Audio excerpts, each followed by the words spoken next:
Bem-vindos ao meu canal. Eu sou o Professor do Medo. Aquele sopro gelado que você sente na nuca é a única prova de que você não está sozinho no quarto. De qual cidade e a que horas vocês estão nos assistindo? Não se esqueçam de se inscrever no canal e deixar um like para não se perderem na escuridão. Agora, a história começa. Preparem-se. O sussurro da vala esquecida, o ifrite do solo sem nome.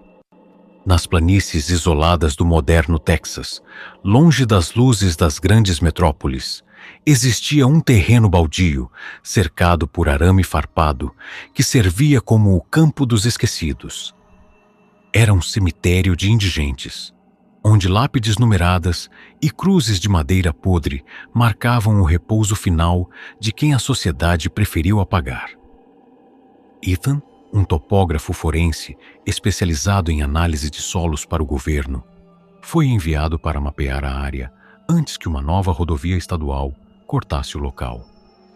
Para Ethan, a morte era apenas uma decomposição orgânica que alterava os níveis de nitrogênio na Terra.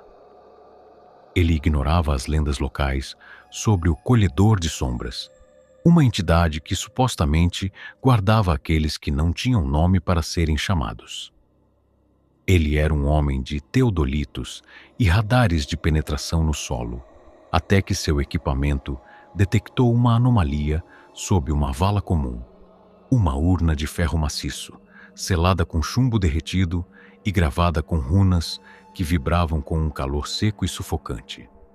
A noite texana era vasta e silenciosa, mas dentro do perímetro do cemitério, a atmosfera tornou-se predatória. O ar, que normalmente cheirava a terra seca e feno, tornou-se instantaneamente árido, carregado de um aroma acre de enxofre milenar, sândalo queimado e um eflúvio metálico de sangue que começou a brotar das próprias fendas do solo, manchando as botas de Ethan de um púrpura fumegante. Os dispositivos digitais em seu cinto começaram a falhar, piscando glifos de fogo que desafiavam qualquer programação, enquanto a temperatura do ambiente parecia ser substituída por uma pressão térmica que não vinha do sol.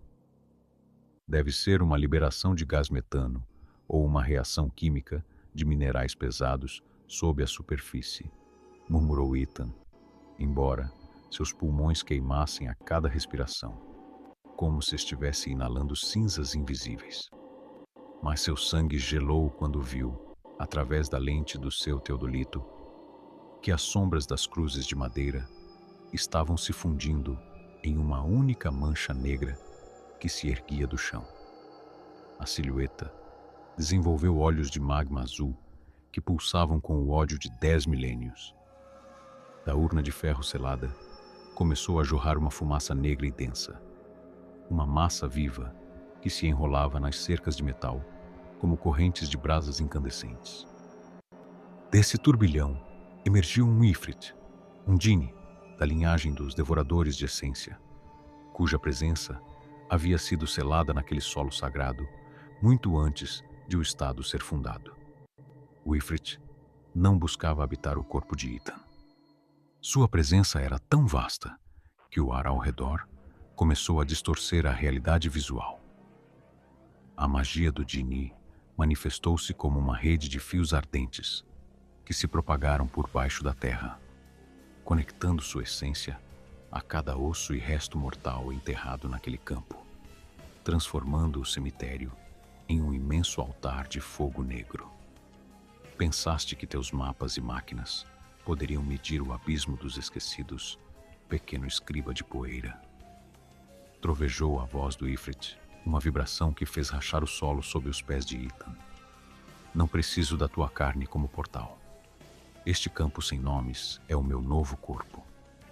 Transformarei cada vida ignorada, cada morte sem registro, em uma faísca para o meu incêndio final. Queimarei o mundo através do esquecimento que vocês mesmos plantaram. O Djinni iniciou o ritual da Liturgia das Cinzas sem nome, uma feitiçaria desenhada para transmutar o silêncio dos mortos em fogo físico. No entanto, o desfecho tomou um rumo que o Ifrit jamais previu. Ethan, cuja mente era treinada para entender a estabilidade das camadas geológicas e a contenção de pressões subterrâneas, não cedeu ao pânico. Em um ato de vontade pura, utilizou seu conhecimento de compactação de solo para redirecionar a manifestação da entidade. Ethan não morreu e não serviu de passagem. Ele utilizou sua própria consciência para se tornar um estabilizador de solo eterno. Projetou sua identidade na estrutura molecular da urna de ferro, criando uma armadilha lógica onde o Djinn estava perpetuamente sendo enterrado, mas nunca totalmente oculto. Ele não aprisionou o Djinn em sua carne. Em vez disso, transformou-se no lacre geológico final, dentro da crosta da Terra. Ao amanhecer, o cemitério foi encontrado em absoluto silêncio. As cruzes de madeira estavam frias, cobertas por uma camada de gelo prateado que não derretia sob o sol forte do Texas. Ethan havia desaparecido. No entanto, os topógrafos que vieram depois dizem que agora o solo daquele local é impossível de perfurar. Qualquer broca que toca a terra se estilhaça instantaneamente. Ethan tornou-se o guardião dos esquecidos, sacrificando sua vida para ser o selo eterno que mantém o Ifrit em estase mineral, protegendo o mundo de um incêndio que nasceria do solo da morte. O veredito do aço frio. O Ifrit da mesa de autópsia sequestrada. Na moderna e cinzenta cidade de Seattle, nos confins de um necrotério desativado, que outrora serviu como o principal centro forense do estado, o silêncio era absoluto. Samuel, um engenheiro especializado em restauração de equipamentos médicos históricos, havia sido contratado para desmontar e catalogar as peças antes da demolição final do edifício. Para Samuel, a morte era apenas o fim de uma máquina biológica e a história forense era uma sucessão de avanços em ligas metálicas e drenagem.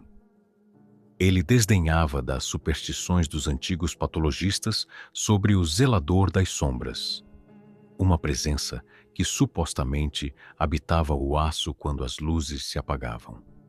Ele era um homem de ferramentas e lógica, até que começou a trabalhar na mesa de autópsia número 7, uma peça maciça de aço inoxidável fundido, cujos pés estavam chumbados ao chão e cujas bordas apresentavam inscrições rúnicas que pareciam vibrar com um calor seco e sufocante. A noite sobre a costa noroeste era chuvosa e sombria, mas dentro da sala de autópsia, a atmosfera tornou-se predatória. O ar, que normalmente cheirava a produtos químicos e concreto frio, ficou instantaneamente árido, denso com um aroma acre de enxofre milenar e um eflúvio metálico de sangue que começou a brotar dos canais de drenagem da mesa, manchando o metal de um púrpura fumegante. As luzes cirúrgicas acima começaram a pulsar em uma frequência frenética, projetando sombras que pareciam ganhar volume e garras, enquanto o próprio aço da mesa começou a emitir um lamento agudo, como se estivesse sendo dobrado por mãos invisíveis. Samuel tentou se afastar, mas seus pés pareciam magnetizados ao chão por uma força térmica avassaladora. Do centro da mesa de aço, onde o sangue antigo se acumulava, emergiu uma forma colossal de fumaça negra e brasas vivas. Seus olhos eram dois poços de magma azul que pulsavam com o ódio de eras esquecidas. Era um Ifrit, um Djinn da estirpe dos devoradores de essência, que fora aprisionado naquela estrutura metálica por antigos praticantes de rituais proibidos muito antes da fundação da medicina moderna. O processo de restauração de Samuel rompera o último selo de chumbo que mantinha a criatura em um exílio de metal. O Ifrit não buscava habitar o corpo de Samuel. Sua presença era tão devastadora que as paredes de concreto e as outras mesas de metal começaram a se retorcer e derreter como cera sob seu peso invisível.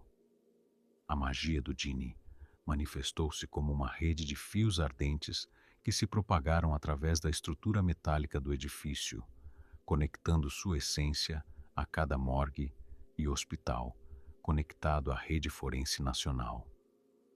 Pensaste que tua ciência de cortes e suturas poderia conter a fúria do fogo primordial, pequeno mestre de engrenagens.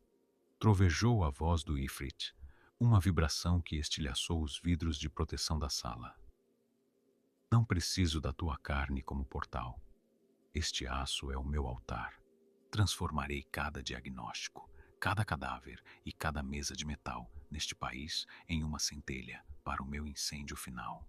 Queimarei o mundo através da própria morte que tentas catalogar. Odine iniciou a liturgia do corte incandescente, uma feitiçaria destinada a transmutar o conceito da morte em fogo físico. No entanto, o desfecho tomou um rumo que o Ifrit jamais antecipou. Samuel, cuja mente era treinada para entender a estabilidade estrutural e a resistência dos materiais ao calor extremo, não fugiu. Em um ato de vontade pura, utilizou seu conhecimento de condutividade reversa para neutralizar a manifestação da entidade. Samuel não morreu e não serviu de passagem.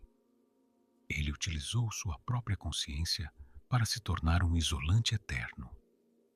Projetou sua identidade na estrutura molecular do aço da mesa número 7, criando uma barrafa lógica onde o Genie ficava perpetuamente recluso em um ciclo de resfriamento infinito, sem nunca conseguir se propagar para o resto da rede metálica. Ele não aprisionou o Genie em sua carne.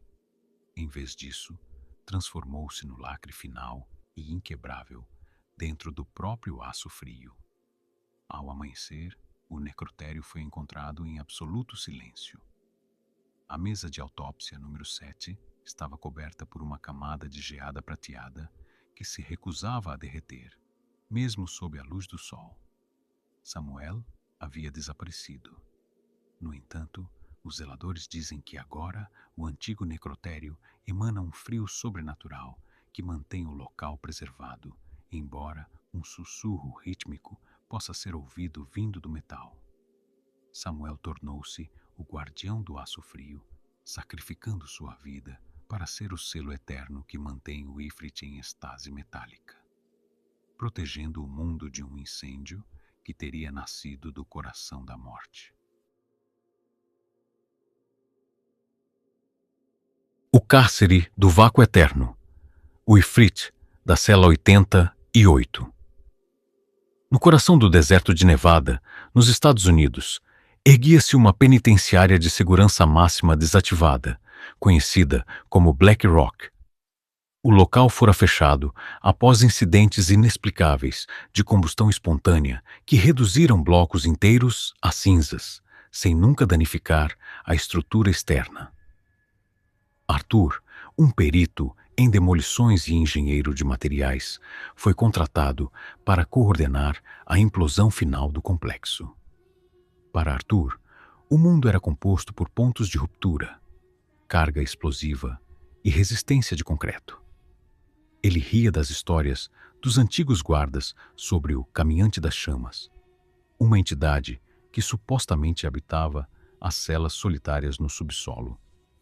Ele era um homem de cálculos e detonadores, até que perfurou o chão da cela 88 e encontrou uma urna de ferro, fundido revestida de chumbo, gravada com runas que pulsavam com um calor seco e letal. A noite no deserto era fria, mas dentro do bloco de celas subterrâneo, a atmosfera tornou-se predatória. O ar, que cheirava a concreto úmido e poeira, ficou instantaneamente árido, carregado de um aroma acre de enxofre milenar, sândalo queimado e um eflúvio metálico de sangue que começou a brotar das próprias algemas presas às paredes, manchando o chão de um púrpura fumegante. Os dispositivos de medição eletrônica em suas mãos começaram a derreter, mostrando glifos de fogo em suas telas, antes de apagarem por completo.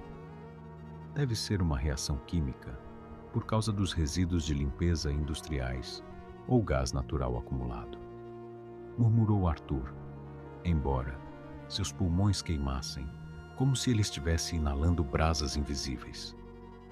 Mas seus olhos se arregalaram de terror quando ele viu que a luz de sua lanterna não projetava sua sombra no lugar correto. Sua própria sombra se desgarrou de seus pés, crescendo de forma grotesca, desenvolvendo olhos de magma azul que pulsavam com o ódio de eras esquecidas. Da urna lacrada começou a jorrar uma fumaça negra e densa, uma massa viva que se enroscava nas grades de ferro como correntes incandescentes. Desse vórtice surgiu um Ifrit, um Djinni da linhagem dos Devoradores de Estrelas, cuja essência havia sido aprisionada naquela cela por magos exilados muito antes da construção da prisão. O Ifrit não buscava habitar o corpo de Arthur. Sua presença era tão avassaladora que as barras de ferro e as portas de aço reforçado começaram a vergar e escorrer como cera. A magia do Djinni manifestou-se como uma rede de fios ardentes que se conectaram a todo o sistema elétrico da prisão, e através dele, as linhas de alta tensão que cruzavam o estado, transformando o complexo inteiro em um imenso pavio pronto para um incêndio que consumiria a infraestrutura do país. Achaste que podias demolir o monumento do fogo com os teus explosivos de plástico, pequeno pedreiro de poeira. Trovejou a voz do Ifrit, uma vibração que estilhaçou os capacetes e equipamentos. Não preciso da tua carne para caminhar. Esta cela foi o meu casulo. Agora este sistema de energia é o meu sistema nervoso. Transformarei cada lâmpada, cada motor e cada coração ligado a esta rede em uma faísca para a minha glória. Queimarei o mundo através da própria força que vocês usam para iluminá-lo.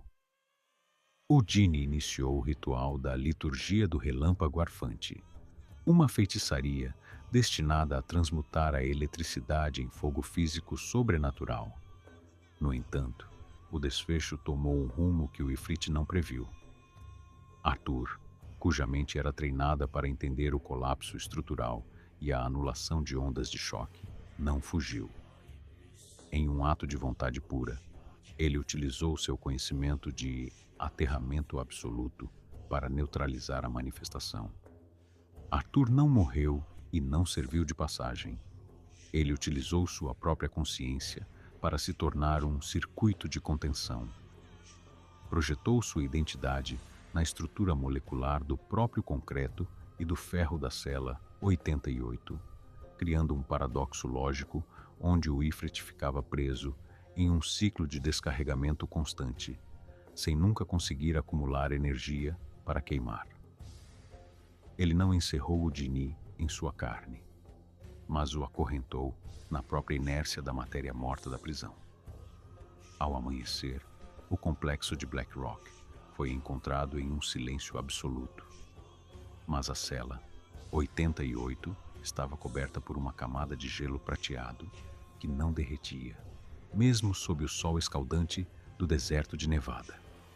Arthur havia desaparecido sem deixar rastros.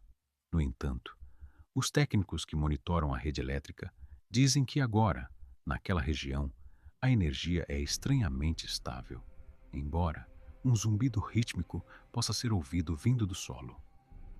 Arthur tornou-se o guardião do vácuo, sacrificando sua vida para ser o selo eterno que mantém o Ifrit em uma estase metálica. Ele permanece ali, entre os fios e o concreto, protegendo o mundo de um incêndio que teria nascido da escuridão de uma cela esquecida.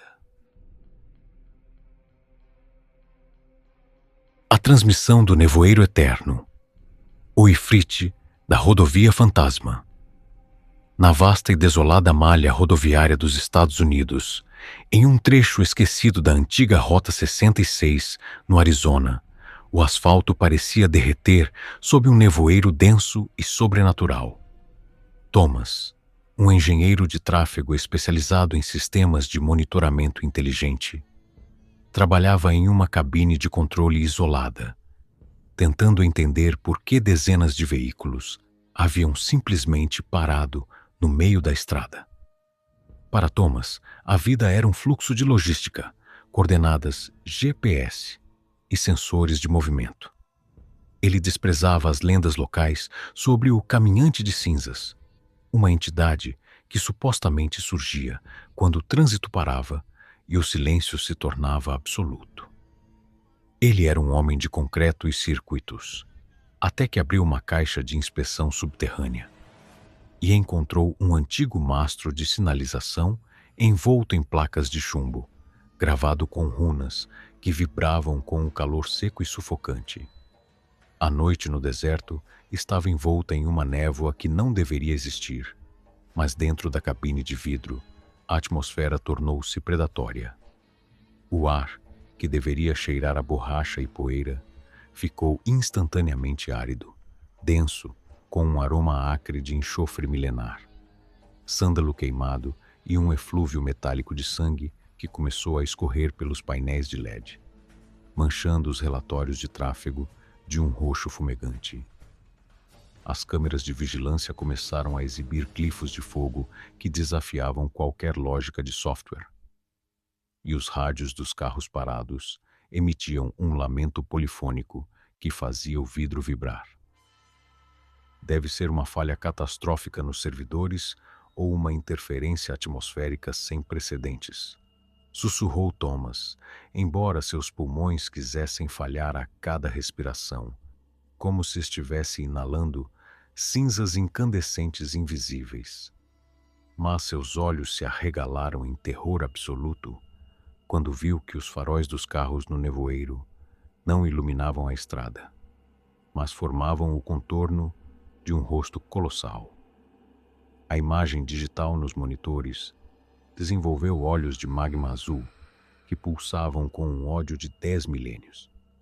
Do mastro de sinalização começou a jorrar uma fumaça preta e densa. Um vórtice de brasas que se enrolava nos cabos de fibra ótica da rodovia como correntes brilhantes. Dessa escuridão emergiu um ifrit, um djinni da estirpe dos incineradores, cuja essência fora vinculada àquele solo por feiticeiros nativos muito antes das estradas serem pavimentadas. O ifrit não buscava habitar o corpo de Thomas. Sua presença era tão avassaladora que os veículos de aço e as barreiras de metal começaram a entortar e derreter como cera sob o peso de sua vontade. A magia do djinni manifestou-se como uma rede de fios ardentes que se propagaram por todo o sistema de GPS e navegação por satélite, conectando sua essência a cada motorista preso naquele engarrafamento interminável. Pensaste que poderias domar o movimento da Terra com tuas linhas de asfalto e luzes de silício, pequeno mestre de caminhos. Trovejou a voz do Ifrit, uma vibração que estilhaçou as janelas da cabine. Não preciso da tua carne como portal. Este tráfego estagnado é o meu altar. Transformarei cada motor, cada pneu e cada centelha de eletricidade nesta rodovia em combustível para o meu incêndio final. Queimarei o mundo através da própria urgência e pressa que vocês criaram. O djinni iniciou a liturgia do engarrafamento infernal, uma feitiçaria destinada a transmutar a energia cinética estagnada em fogo físico capaz de incinerar a malha rodoviária do país. No entanto, o desfecho tomou um rumo que o Ifrit não previu. Thomas, cuja mente fora treinada para a gestão de fluxos e para o isolamento de zonas de perigo, não fugiu. Em um ato de vontade pura, utilizou seu conhecimento de redundância de sistema para neutralizar a manifestação. Thomas não morreu e não serviu de passagem. Ele utilizou sua própria consciência para se tornar um ponto de congestionamento eterno. Projetou sua identidade na própria lógica do tráfego que o Dini tentava consumir, criando um loop de dados onde o Ifrit ficava perpetuamente preso em um caminho que nunca terminava. Ele não prendeu o Dini em sua carne. Em vez disso, transformou-se no selo logístico final dentro da estrutura da rodovia. Ao amanhecer, o nevoeiro desapareceu e os carros voltaram a se mover, mas a cabine de controle foi encontrada coberta por uma camada de gelo prateado que não derretia sob o sol do Arizona. Thomas havia desaparecido. No entanto, os motoristas que passam por aquele trecho dizem que agora sentem uma calma sobrenatural, como se uma sentinela invisível estivesse garantindo que ninguém nunca mais pare. Thomas tornou-se o guardião da estrada, sacrificando sua vida para ser o selo eterno que mantém o Ifrit em estase de dados, protegendo o mundo de um incêndio nascido do caos e do movimento. O veredito do corredor estéril. O Ifrit do trauma zero. Na moderna e frenética cidade de Chicago, o pronto-socorro do Hospital Central era um labirinto de luzes fluorescentes e bips incessantes. Julian, um enfermeiro-chefe veterano com décadas de experiência em traumas críticos, era conhecido por sua calma glacial e desdém absoluto por qualquer explicação que não fosse biológica. Para ele, a vida era um equilíbrio de eletrólitos e a morte apenas uma falha mecânica do coração.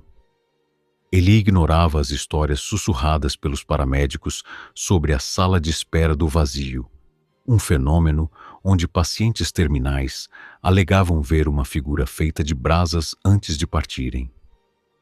Julian era um homem de protocolos e seringas, até que um paciente desconhecido foi trazido de um incêndio em uma livraria de antiguidades, segurando contra o peito um cilindro de chumbo pesado, gravado com selos que vibravam com um calor seco e sufocante. A noite de inverno lá fora era gélida, mas dentro da unidade de ressuscitação, a atmosfera tornou-se predatória. O ar, que normalmente cheirava a antisséptico e látex, tornou-se instantaneamente árido, saturado por um aroma acre de enxofre milenar e um eflúvio metálico de sangue que começou a brotar das válvulas de oxigênio, manchando os lençóis brancos de um púrpura fumegante. Os monitores cardíacos começaram a oscilar violentamente, exibindo glifos de fogo que desafiavam qualquer ritmo sinusal conhecido, enquanto as luzes de emergência pulsavam em um tom de âmbar infernal. Deve ser um curto-circuito nos gases medicinais ou uma falha no sistema elétrico, murmurou Julian, embora seus pulmões queimassem a cada respiração, como se estivesse inalando cinzas invisíveis. Mas seus olhos se arregalaram de terror quando viu no reflexo do desfibrilador que sua própria sombra não tinha rosto. Ela se desprendeu de seus pés, desenvolvendo olhos de magma azul que pulsavam com o ódio de 10 milênios. Do cilindro de chumbo começou a jorrar uma fumaça negra e densa. Um vórtice de brasas que se enrolava nos suportes de soro como correntes incandescentes. Dessa escuridão emergiu um Ifrit, um Dini da estirpe dos devoradores de almas, cuja essência fora aprisionada por magos antigos, muito antes da medicina moderna existir. O Ifrit não buscava habitar o corpo de Julian. Sua presença era tão avassaladora que as macas de aço e os bisturis começaram a dobrar e derreter como cera. A magia do Dini manifestou-se como uma rede de fios ardentes que se propagaram pelos tubos de ventilação do hospital, conectando sua essência a cada paciente em estado crítico na unidade. Pensaste que teus tubos e máquinas poderiam conter a foice original, pequeno remendador de carne. Trovejou a voz do Ifrit, uma vibração que estraçalhou os frascos de vidro da sala. Não preciso de tua carne como portal.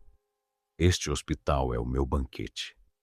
Transformarei cada batimento cardíaco, cada último suspiro e cada centelha de vida aqui dentro em combustível para o meu incêndio final. Queimarei o mundo através da fragilidade que tentas proteger. O Djinn iniciou o ritual da liturgia da agonia infinita, uma feitiçaria destinada a transmutar o sofrimento humano em fogo físico. No entanto, o final tomou um rumo que o Ifrit jamais antecipou. Julian, cuja mente era treinada para manter a estabilidade no caos absoluto e isolar hemorragias fatais, não fugiu. Em um ato de vontade pura, ele utilizou seu conhecimento de contenção biológica para sequestrar a própria manifestação da criatura. Julian não morreu e não serviu de passagem. Ele utilizou sua própria consciência para se tornar um estancamento eterno. Projetou sua identidade no sistema de suporte de vida central, criando um paradoxo lógico onde o Ifrit estava perpetuamente em ressuscitação, preso entre a existência e o desaparecimento, sem nunca conseguir cruzar o limiar. Ele não aprisionou o Djinn em sua carne, mas transformou-se no selo final e inquebrável dentro da própria infraestrutura do hospital. Ao amanhecer, a sala de trauma foi encontrada em absoluto silêncio. Todos os equipamentos estavam frios, cobertos por uma camada de geada prateada que se recusava a derreter. Julian havia desaparecido. No entanto, os médicos dizem que agora, naquela unidade, nenhum paciente morre sem uma paz sobrenatural. E um sopro gélido protege os corredores durante as horas mais sombrias. Julian tornou-se o guardião do último alento, sacrificando sua vida para ser o selo eterno que mantém o Ifrit em uma estase médica, protegendo o mundo de um incêndio que teria nascido da dor e da morte.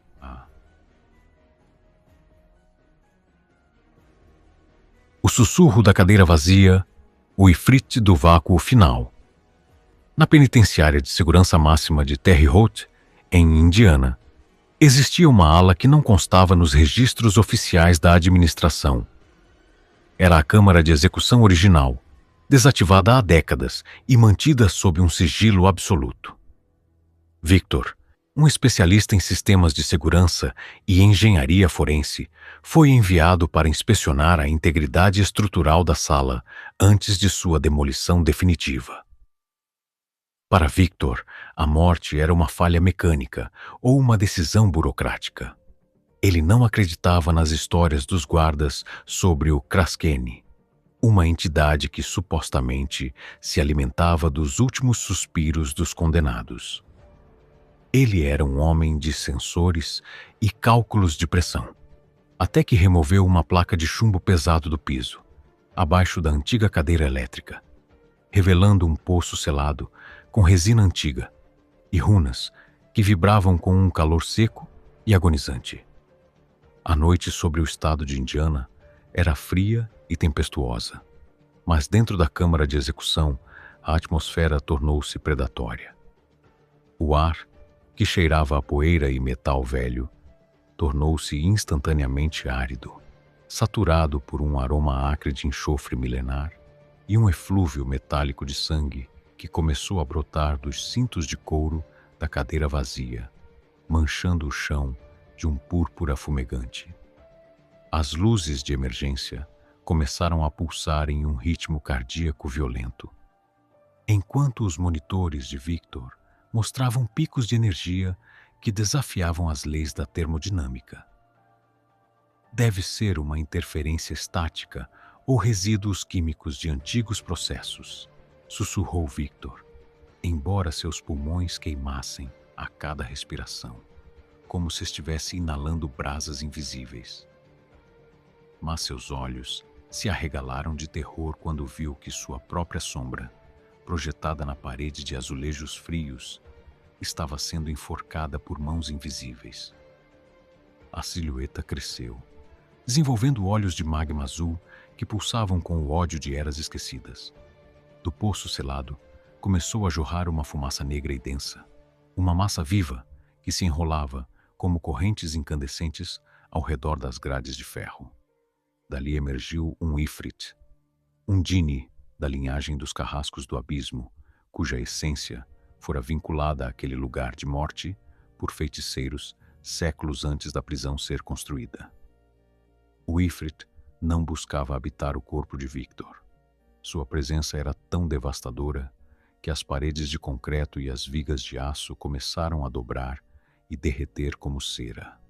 A magia do Djinni manifestou-se como uma rede de fios ardentes que se conectaram a todos os sistemas de justiça e redes prisionais do país, transformando a sala de execução em um imenso altar de fogo negro. Pensaste que tua lei de papel e teus selos de chumbo poderiam conter a sede do fogo primordial. Trovejou a voz do Ifrit, uma vibração que estilhaçou os vidros de observação. Não preciso de tua carne como portal. Esta sala de morte é meu novo trono. Transformarei cada sentença, cada culpa e cada grama de medo em uma centelha para meu incêndio final. Queimarei o mundo através da própria justiça que vocês criaram para punir. O Djinni iniciou o ritual da Liturgia da Sentença Eterna, uma feitiçaria destinada a transmutar o conceito de punição em chamas físicas. No entanto, o desfecho tomou um rumo que o Ifrit não previu. Victor, cuja mente fora treinada para a contenção de riscos e o isolamento de falhas sistêmicas, não cedeu ao pânico. Em um ato de vontade pura, utilizou seu conhecimento sobre isolamento de vácuo para neutralizar a manifestação. Victor não morreu e não serviu de passagem. Ele utilizou sua própria consciência para tornar-se um vácuo absoluto. Projetou sua identidade na estrutura molecular da câmara, criando um paradoxo onde a energia do Ifrit era sugada para um ponto de inexistência eterna. Ele não fechou o Djinni em sua carne, mas o acorrentou no próprio espaço vazio da sala de execução. Ao amanhecer, a sala foi encontrada intacta, mas a cadeira elétrica estava coberta por uma camada de gelo prateado que não derretia. Victor havia desaparecido sem deixar rastros. No entanto, os guardas dizem que agora se sente uma brisa gélida que silencia qualquer medo e impede que qualquer violência divampe naquela ala. Victor tornou-se o guardião do vácuo, sacrificando sua vida para ser o selo eterno que mantém o Ifrit em estase, protegendo o mundo de um incêndio nascido da morte e da culpa.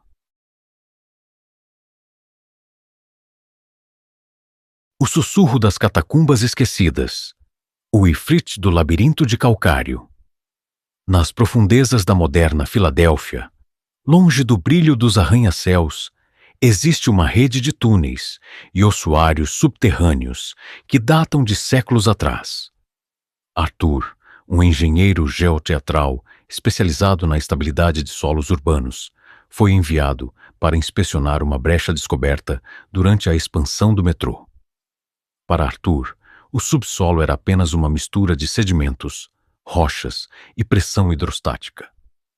Ele ria das lendas sobre os zeladores de cinzas, que supostamente guardavam os restos mortais de uma seita banida que tentou invocar o fogo eterno no século XVIII. Ele era um homem de cálculos e geologia, até que sua perfuratriz atingiu uma câmara selada com placas de chumbo maciço, gravadas com runas que vibravam com um calor seco e sufocante. A noite na superfície era úmida e fria, mas dentro do labirinto de calcário, a atmosfera tornou-se predatória. O ar, que costumava cheirar a terra molhada e poeira, tornou-se instantaneamente árido, carregado de um aroma acre de enxofre milenar e um eflúvio metálico de sangue que começou a escorrer das fendas das paredes, manchando as botas de Arthur com um púrpura fumegante. As luzes de LED de seu capacete começaram a oscilar. projetando símbolos de fogo nas paredes de pedra que pareciam se mover por conta própria. Deve ser um bolsão de gás metano reagindo com o equipamento elétrico, murmurou Arthur, embora seus pulmões queimassem a cada respiração, como se estivesse inalando brasas invisíveis. Mas seus olhos se arregalaram de terror quando ele olhou para o monitor infravermelho. O calor não vinha do solo, mas de sua própria sombra. Ela havia se separado de seus pés, crescendo de forma grotesca, com olhos de magma azul que pulsavam com o ódio de 10 milênios. Da câmara selada com chumbo, começou a jorrar uma fumaça negra e densa, um vórtice de cinzas que se enrolava nas vigas de suporte como correntes incandescentes. Dessa escuridão surgiu um Ifrit, um Djinni das profundezas calcinadas, cuja essência havia sido presa naquela catacumba por magos antigos muito antes da cidade ser sonhada. O Ifrit não buscava habitar o corpo de Arthur como um portal. Sua presença era tão devastadora que as estruturas de aço e a rocha ao redor começaram a se deformar e derreter como cera. A magia do Djinni manifestou-se como uma rede de fios ardentes que se propagaram através das fundações da cidade, conectando sua essência a cada porão e túnel da metrópole. Pensaste que teus mapas de concreto poderiam enterrar o rugido original, pequeno agrimensor de poeira, trovejou a voz do Ifrit, uma vibração que estilhaçou os instrumentos de medição de Arthur. Não preciso da tua carne. Esta rede de catacumbas é minha nova garganta. Transformarei cada túnel, cada fundação e cada esgoto desta cidade em um forno de chama negra. Queimarei o mundo através das próprias veias que vocês usam para sustentar sua civilização. O Djinni iniciou o ritual da liturgia do abismo ardente, uma feitiçaria destinada a transmutar o calcário e o metal em fogo físico. No entanto, o desfecho tomou um rumo que o Ifrit jamais esperou. Arthur, cuja mente era treinada para entender a distribuição de carga e a resistência de materiais sob estresse extremo, não fugiu. Em um acto de vontade pura, ele utilizou seu conhecimento de compensação de pressão para redirecionar a manifestação da entidade. Arthur não morreu e não serviu de passagem. Ele utilizou sua própria consciência para tornar-se uma âncora molecular. Ele projetou sua identidade na estrutura de suporte da própria catacumba, criando uma armadilha lógica onde o Djinni estava perpetuamente desmoronando, mas nunca conseguindo atingir a superfície. Ele não encerrou o Djinni em sua carne. Em vez disso, tornou-se o selo final e inquebrável dentro da própria rocha e do metal. Ao amanhecer, a entrada da brecha foi encontrada em silêncio absoluto. O calcário estava frio, coberto por uma camada de geada prateada que se recusava a derreter. Arthur havia desaparecido. No entanto, os operários do metrô dizem que agora o solo parece estranhamente estável, embora um zumbido rítmico possa ser ouvido vindo das profundezas. Arthur tornou-se o guardião das catacumbas, sacrificando sua vida para ser o selo eterno que mantém o Ifrit em uma estase mineral. Ele permanece ali, no silêncio da pedra e da sombra, protegendo o mundo de um incêndio que teria nascido do coração da terra. O banquete das sombras vorazes, o Ifrit da linhagem faminta.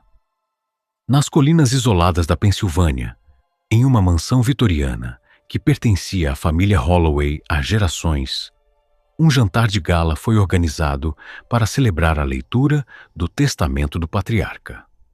Arthur, um advogado especializado em sucessões e cético convicto, estava presente para garantir que os ativos fossem distribuídos conforme a lei.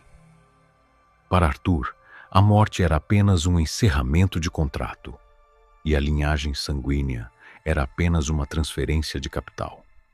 Ele ignorava os sussurros dos empregados locais sobre o convidado de cinzas, que exigia um lugar à mesa a cada 100 anos. Ele era um homem de papéis e assinaturas, até que a família o levou ao porão para abrir o cofre principal da mansão.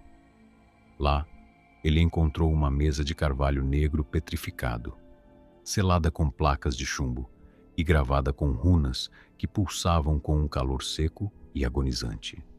A noite americana estava tempestuosa, mas dentro da sala de jantar, a atmosfera tornou-se predatória.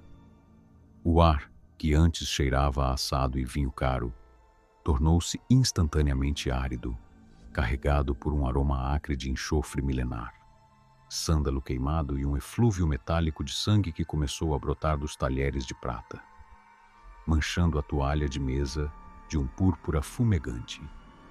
As luzes de cristal do lustre começaram a oscilar violentamente, projetando sombras que pareciam devorar a própria luz, enquanto o chumbo que lacrava a mesa no porão começou a derreter no andar de baixo.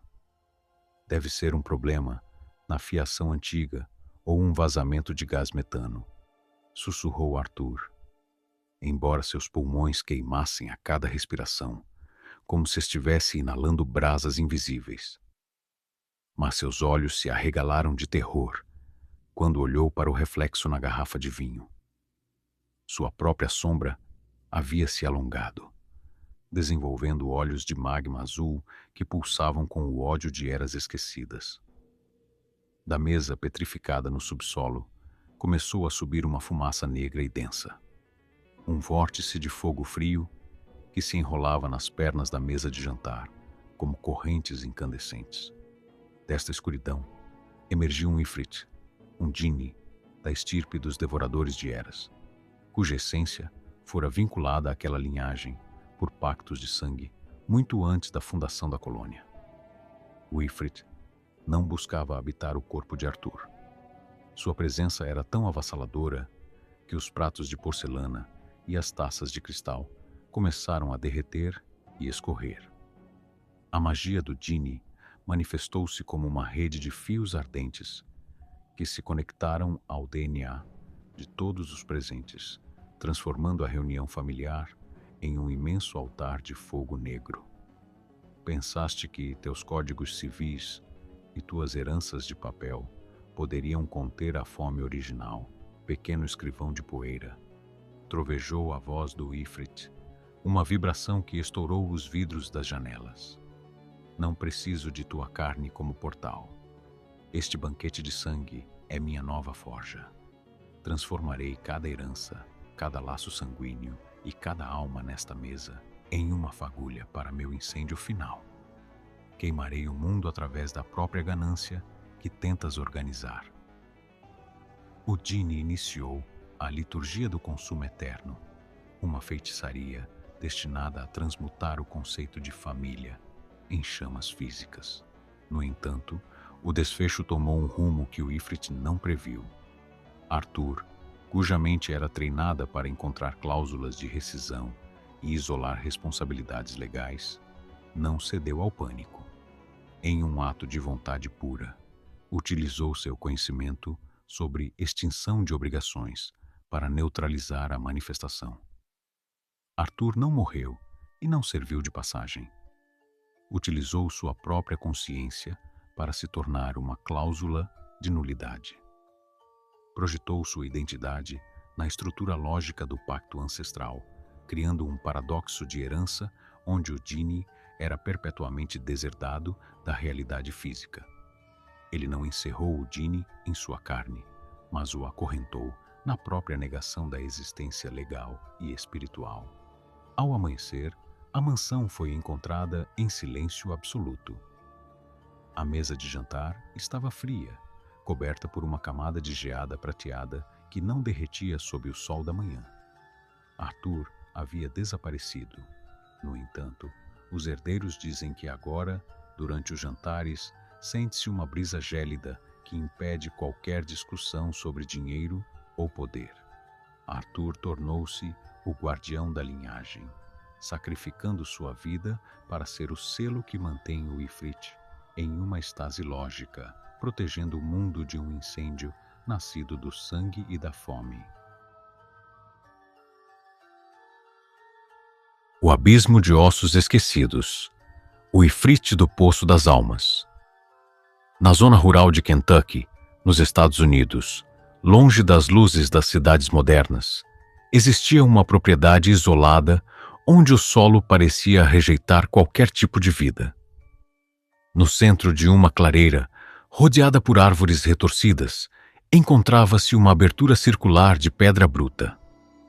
Um poço de cadáveres que datava de tempos coloniais, usado durante séculos para descartar aqueles que a história queria apagar. Elias, um antropólogo forense e especialista em datação de restos orgânicos, foi enviado para exumar o local antes que uma mineradora começasse as suas operações. Para Elias, a morte era apenas um processo de decomposição química, e os ossos eram registros biológicos.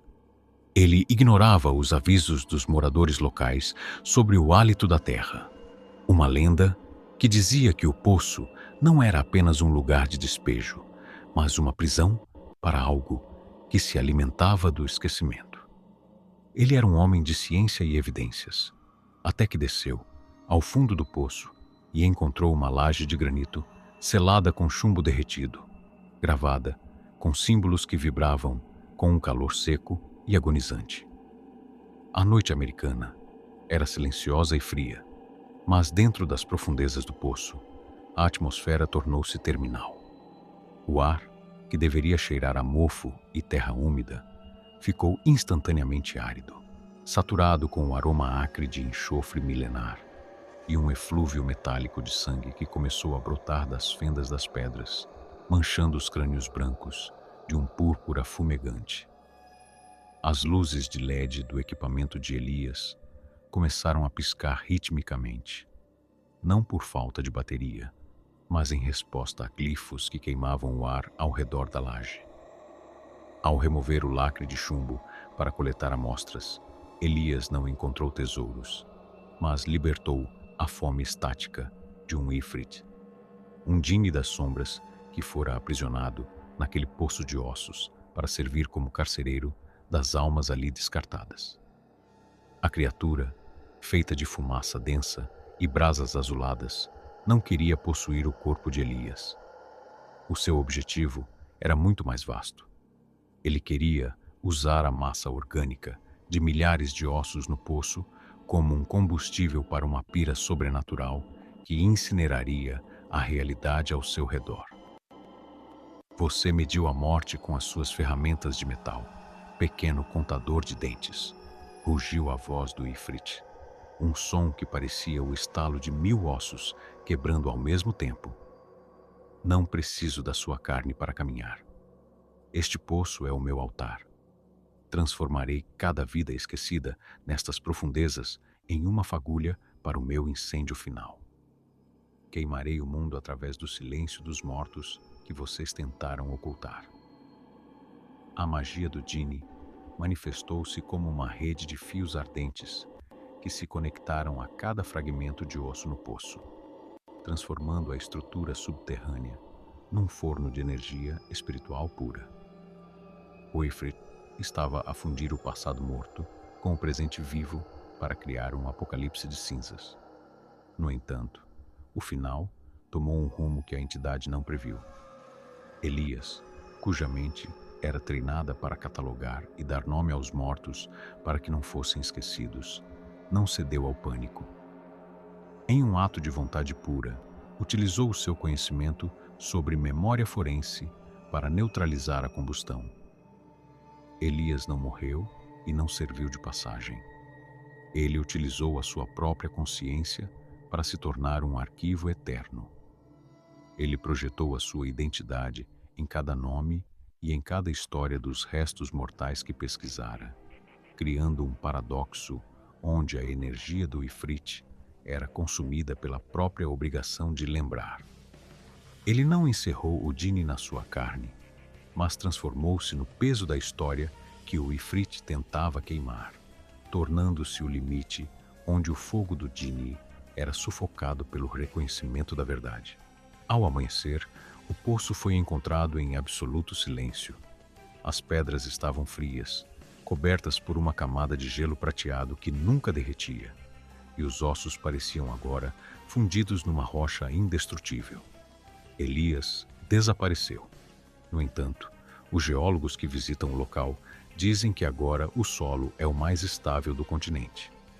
Elias tornou-se o guardião do abismo, sacrificando a sua vida para ser o selo eterno que mantém o Ifrit numa estase de memória absoluta. Ele permanece lá, no silêncio das pedras e dos ossos, protegendo o mundo de um incêndio que teria nascido do esquecimento. O sussurro da gaveta úmida, o Ifrit do gelo primordial.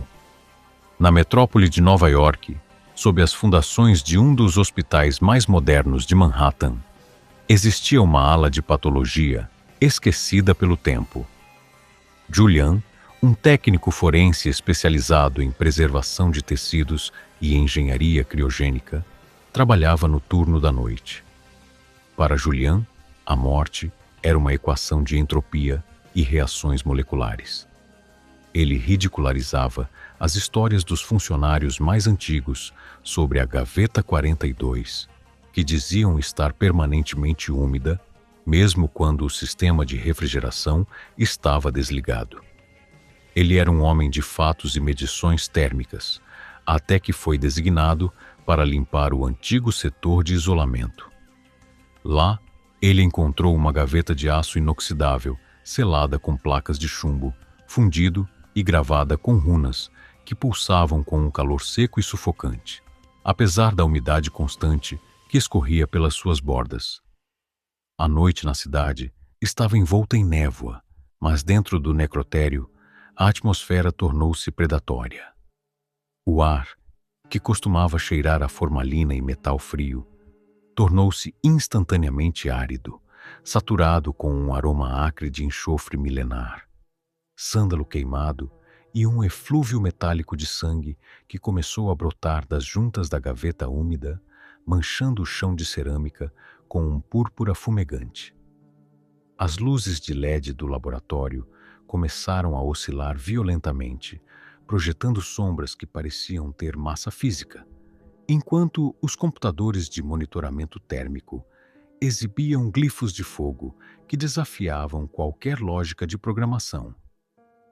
Deve ser um vazamento de fluido refrigerante ou uma reação química de algum reagente antigo, murmurou Julian, embora seus pulmões queimassem a cada respiração, como se estivesse inalando cinzas invisíveis. Mas seu coração parou quando viu, pelo reflexo da gaveta de aço, que sua própria sombra havia se transformado. A silhueta cresceu, desenvolvendo olhos de magma azul que pulsavam com o ódio de eras esquecidas. Da gaveta úmida começou a brotar um fumo negro e denso, uma massa viva que se enrolava como correntes de brasas incandescentes ao redor das mesas de autópsia. Desse vórtice emergiu um Ifrit, um Djinni da linhagem dos devoradores de mundos, cuja essência havia sido vinculada àquele metal por magos antigos, muito antes da invenção da eletricidade. O Ifrit não buscava habitar o corpo de Julian. Sua presença era tão avassaladora que os instrumentos de aço e os tanques de nitrogênio começaram a dobrar e derreter como cera.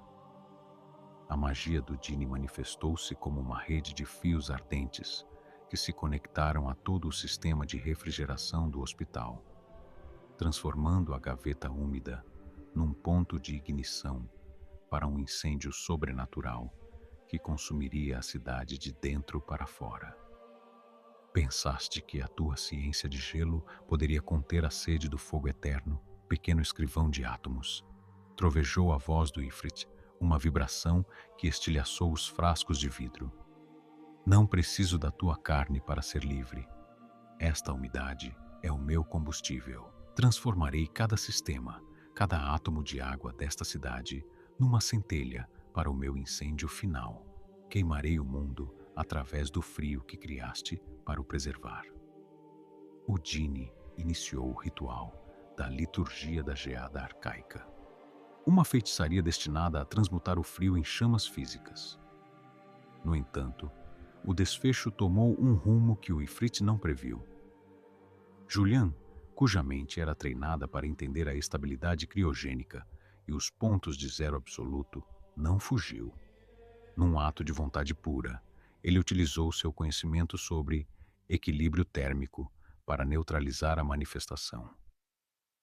Julian não morreu e não serviu de passagem. Ele utilizou sua própria consciência para se tornar uma estase eterna. Projetou sua identidade na estrutura molecular do aço da gaveta e da água que a rodeava, prendendo o Ifrit num paradoxo termodinâmico, onde o calor era imediatamente convertido em frio absoluto, sem nunca sair da gaveta. Ele não fechou o Genie em sua carne, mas o encerrou na lógica da física, tornando-se o próprio Mihur, selo de gelo.